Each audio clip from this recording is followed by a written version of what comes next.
بسم اللہ الرحمن الرحیم۔ محترم ناظرین گرامی، السلام علیکم۔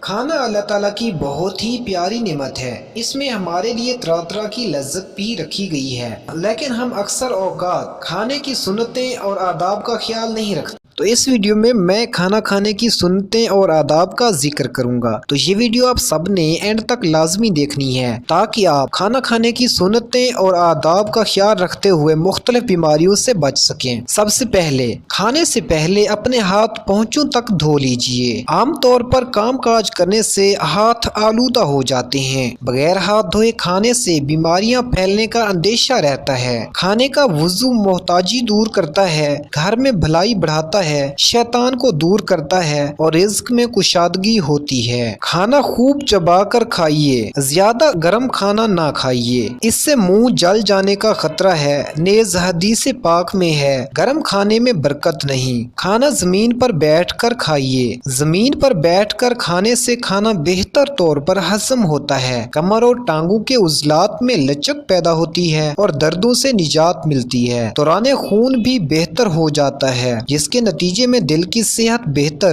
جبکہ بیماریوں خصوصاً ہارٹ اٹیک کا خدشہ بہت کم ہو جاتا ہے۔ کھانے سے پہلے جوتے اتار لیجئے۔ جب بھی کھانا کھائیں تو الٹا پاؤں بچھا دیجئے اور سیدھا کھڑا رکھیے، یا سرین پر بیٹھ جائیے اور دونوں گھٹنے کھڑے رکھیے یا دو زانو بیٹھ جائیے۔ ٹیک لگا کر کھانا کھانے سے بچیے کہ حضور صلی اللہ علیہ وآلہ وسلم نے ارشاد فرمایا، تم ٹیک لگا کر کھانا مت کھاؤ۔ ٹیک لگا کر بیٹھنے سے معدہ پھیل جاتا ہے، اس طرح غیر ضروری خوراک معدے میں چلی جاتی ہے اور ہاضمہ خراب ہوگا۔ ٹیک لگا کر کھانے سے آنتوں اور جگر کو نقصان پہنچتا ہے۔ کھانے سے پہلے بسم اللہ الرحمن الرحیم پڑھ لیجئے۔ اگر کھانے کے شروع میں بسم اللہ پڑھنا بھول جائیں تو یاد آنے پر بسم اللہ اولہ و آخرہ پڑھ لیجئے۔ کھانا سیدھے ہاتھ سے کھائیے کہ الٹے ہاتھ سے کھانا پینا شیطان کا طریقہ ہے۔ کھانا کھانے کے بعد الحمدللہ پڑھیے۔ تو محترم ناظرین، یہ تھی کھانا کھانے کی سنتیں اور آداب، جن پر عمل کر کے ہم مختلف بیماریوں سے بھی بچ سکتے ہیں اور ہم ثواب بھی بہت سارا